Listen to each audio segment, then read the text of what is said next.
What can be done for future plants? How about not building them in war zones?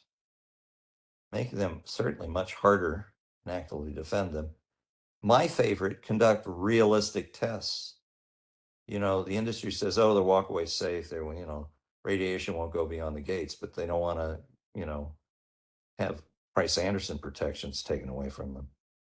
I think we need to bomb one of these things, see what happens. We do that with cars. We do that with planes. Why not reactors? All right.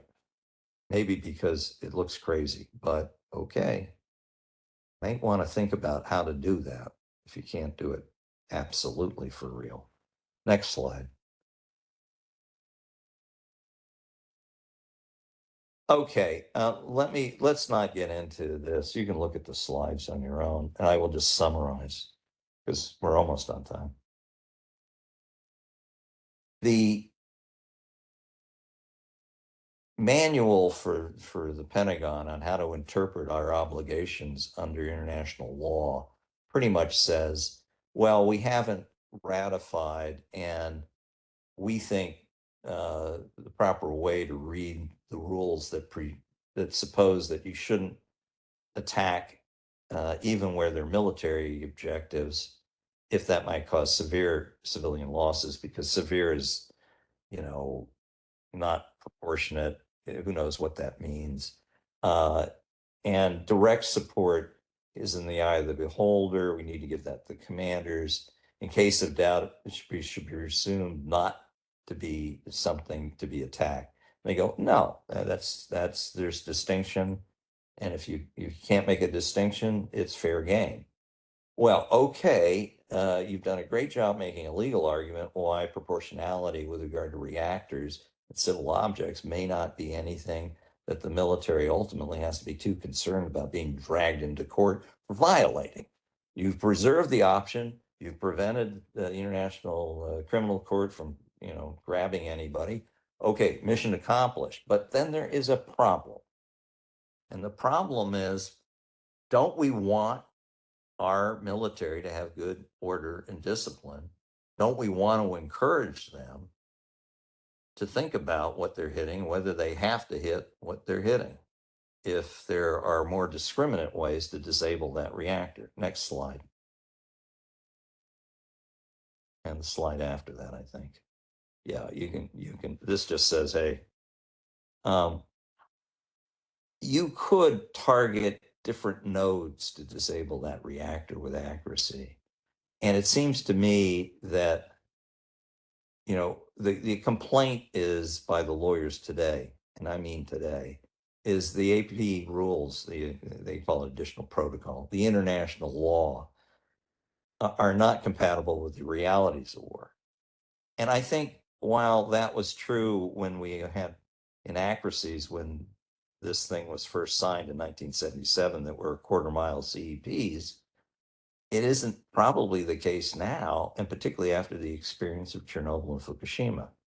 I think we need to make sure that this is attended to. Now, when you press on this, the military says, oh, well, we do in a classified form, and we have an algorithm for determining this and that. I don't think that's good enough.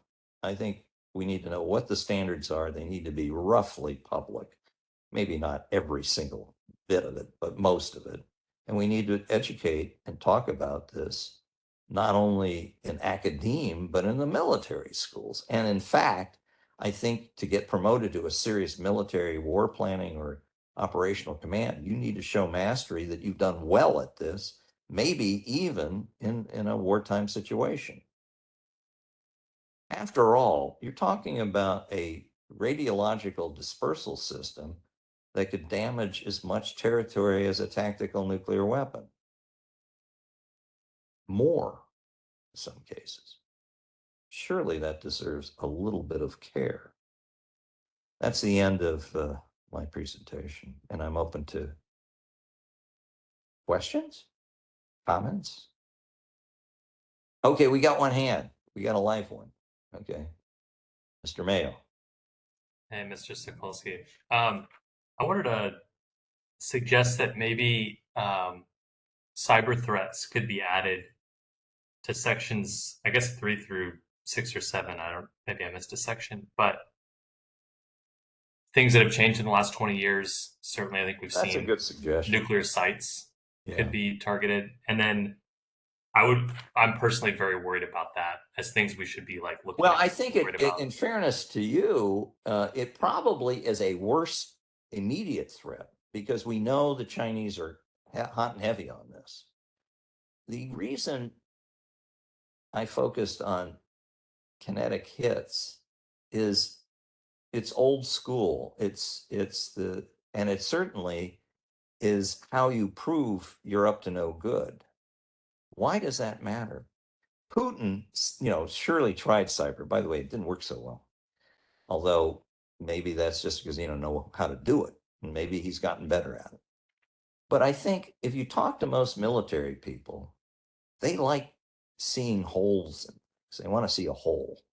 And the reason they want to see a hole is because it's indisputable evidence that they hit it and they can do bomb damage assessment. And I think if it was just them, you could say, well, that's the reason we have civilians controlling these people because they're out of their mind or something. But it actually doesn't work that way. I think the way it works is politicians have that prejudice as well. And I'm not sure that they're wrong, any of them, in having that prejudice. And it's because at some point you don't want plausible deniability. You want just the reverse. You got to be able to do that too. I don't know if that helps, but it fills out the picture. But I think you're right. I should at least give, honorable mention or dishonorable mention of cyber because it may well work. It may well be what the Chinese use against us in a war, and it could have these consequences conceivably. I mean, it's hard to know. I mean, Yeah, I it's hard have to because it could say, be it a lot seems of it like could be hocus covert. pocus to me. I did want to ask a question on Section 6 about what to do about that. Yeah. Would one solution be to have more analog safe shutdown mechanisms built into the design, or how do you think about ways to Well, prevent that in besides talking defensive to cyber? there are rank amateurs and they're really, really rank amateurs. Right now, I'm a really, really rank amateurs. Now, so that's my first statement. My second statement is because of this, I have someone who is one of the nation's leading experts doing a study for me. May I get back to you? Okay. I mean, I know my limits, I think. I don't know my limits, but I know some of them. How's that? Okay. Thank you. Where's the rest of you? You guys just won. I'm so disappointed. I thought this would get somebody interested to ask a question. Golly. By the way, the US government does not publicly talk about any of this at all, which I just find stunning. That doesn't mean we're I not guess, working on it. Mr. Sokolski, what would be the value to the U.S. government for talking about this more publicly? Say that again. I'm not sure I totally see the value about. Well, let me paint the picture. I think I actually argued this before. You're talking about the military vulnerability of something called a public utility. Well, sure, but Okay. we've now had multiple weeks of courses on this, and we have all the context. We all work in some form of national security or policy, and it still takes us multiple weeks of courses. So, I guess my question would Well, be okay, what is that the may be you, Mr. Harwood, but let me tell you something. There are a lot of people sitting outside of NDU or wherever you've taken your class who have the air conditioner on and didn't take the course. And for them, they need to have a narrative about not only what's going on, but what they need to do. The Israeli answer to this initially amongst the people that I talked with, and they all were at least retired generals, too sensitive to even talk about. There then was a article which I found. It propped up about, I think, a year later, detailing the vulnerabilities and everyone yelling and screaming at everybody about, well, what the implications were. I think you need to actually lift your skirts in front of the public on what the problem might be. If you want to get shelters built, if you want civil defense of any level to occur, you have to go public. Now, we did this in the Cold War. A lot of people snicker and they go, oh, well, none of that. That was all fantastic nonsense. Not all of it was. I mean, a lot of it was, but not all of it. I think in this case, where you're talking about something that involves non-nuclear means against things that could be nuclear, and certainly just the electrical supply system, nuclear or not, you really want to have a way of engaging the public before the event. Number one. Number two, if the military knows that no one knows what standard they'll be held to, that's a little bit too cute by half. I don't think you want that. I don't know if that's satisfying. Does that cause your teeth to grind, or you to sort of go, well, maybe? I mean, I don't know. How did that one work? You can tell me, Mr. Harwood. I just think that it requires a lot of context and a lot of preparation for something that most people will not be able to, you know, civil defense is not something that we do particularly well. They will And not so be able to do what? I'm sorry. civil defense is not something that we do particularly well. Could you slow down and speak up? I'm sorry, I couldn't hear you. Civil defense is not something that we do particularly well, and it can create false narratives around the overall dangers domestically. Well, okay, there are two ways to look at a problem. One is to say it's too hard, stay away, and the other is because it's hard to try to figure out how to make it a little less difficult. You can tell where I lean. If it's important, and I think if I was going to predict what you and maybe even I, in my elder age, will actually experience, it would be this in our lifetime. Context, terrific. Let's make a mistake and correct on it. But I think the idea of shying away because it's difficult, not a complete thought. Our government has responsibility for very few things, but one of them that's pretty clear is the common defense. This is going to be part of it. It's going to be a major, I think, vulnerability that we have, never mind our allies. And our allies clearly have it. Now. This is Mr. Bowles. Mind if I jump in real quick? Sure. I don't disagree with anything that you're saying about how the government should be responsible and what it should be doing.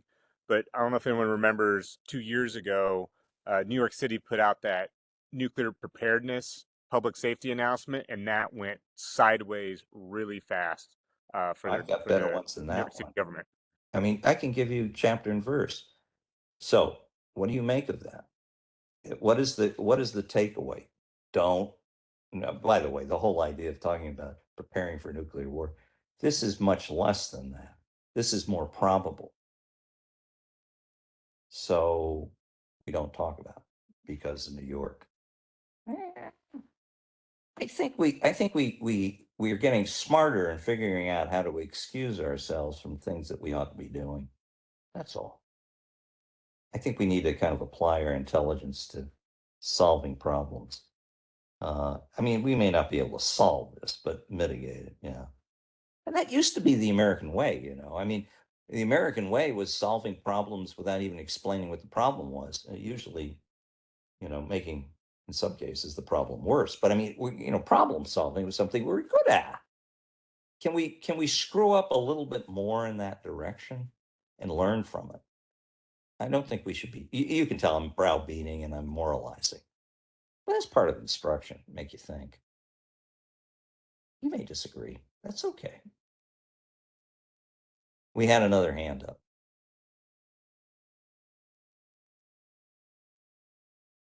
We had another hand up, didn't we? I'm not seeing one right now. Did I scare them away? Oh, I did. So just a little bit background. Actually, in Taiwan and China, there has barely been any discussions regarding this issue.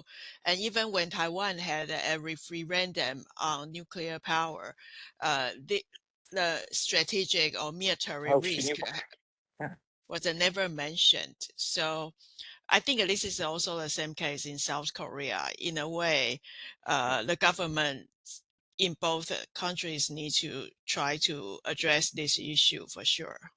Well, I'm going to take a little bit of exception. I think in the case of Korea, not much discussion. They did have a drill where, I don't know, 5 masked men were landed to try to sabotage the plant, which is not really the problem. It's probably missiles, drones. But I think in general, the Koreans are more quietly grinding their teeth than they are speaking. I agree. In the case of Taiwan, I would give at least 1 cheer out of 3. They have the fire drills. They had their national auditor publicly say that this was a problem. And there were at least 2 or 3 editorials that I can identify, national paper talking about this. Now, you could say, well, but, and I'll go, sure, but they're besting us. How's that? Taiwan is a model to follow compared to what we're doing, at least in the public realm. Now that tells you maybe how bad things are here rather than how great things are in Taiwan. How's that? No, but compared with the threat and risk Taiwan is facing, I don't think Taiwan is doing enough. Well, no. Can I be in violent agreement on that point? Yes. Okay, but you kind of you need to keep score a little. I mean, you give them a little credit. Now, it could be that now by spotlighting how much they've done, they'll never do anything more. I mean, that's true too. I don't know. But no, I think in general your point's correct that governments have a very hard time with this. But when you're in a hole or you think you are, digging deeper seems like an odd thing to do. And yet, not in the case of Taiwan, but certainly South Korea and the export of reactors and the promotion of nuclear power in rather dangerous places. Surely a lot of the big countries are not thinking this through at all, as best I can tell. I And mean, the public speech about nuclear power in Ukraine, in Romania, in Hungary, in Poland, to build, according to the World Nuclear Association, more than 100 reactors in the next 20 years or less. In the Middle East, in the Philippines, which is worried about China targeting them now. I mean, how does this work? Surely a few sentences about how you deal with that problem are in order. Nothing. to be honest, I do think if Taiwan started a conversation like this could be a kind of a counter deterrence. This could make Xi Jinping worry. Well, it's interesting you bring that up. I had actually suggested that to them. I said, you're inspected by the IAEA, so no one can claim that you're making nuclear weapons with your reactors without the IAEA coming to your defense. This is not true of China. They do not have their reactors inspected by the IAEA, which means all of them are fair game under the additional protocol because they could be making weapons material, tritium, plutonium. Could be pointed out that the Taiwan expects China not to attack its plants because, unlike China, it's clear that you're not making materials, which indirectly would be the subtext of, since you might be, guess what? Your reactors are fair game. You want to deal with that? So it's a fair point. I haven't heard anybody glom onto that suggestion, by the way, other than the mayor of Taipei. Taipei.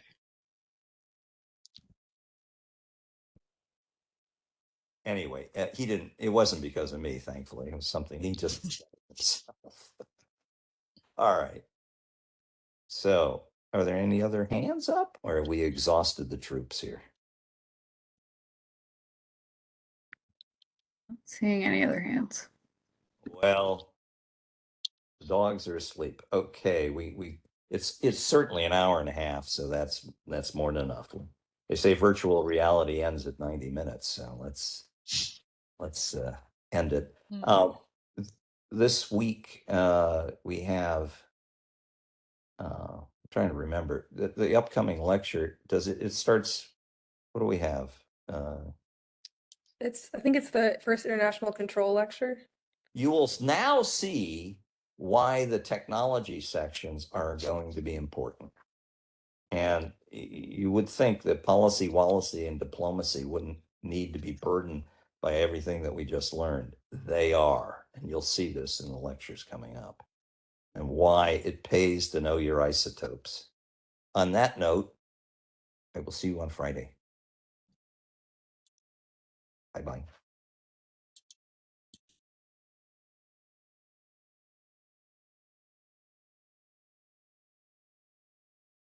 If the two, if Anna and Caitlin can stay on. Could we stop sharing the slides really quick? Yes, you can do that as well.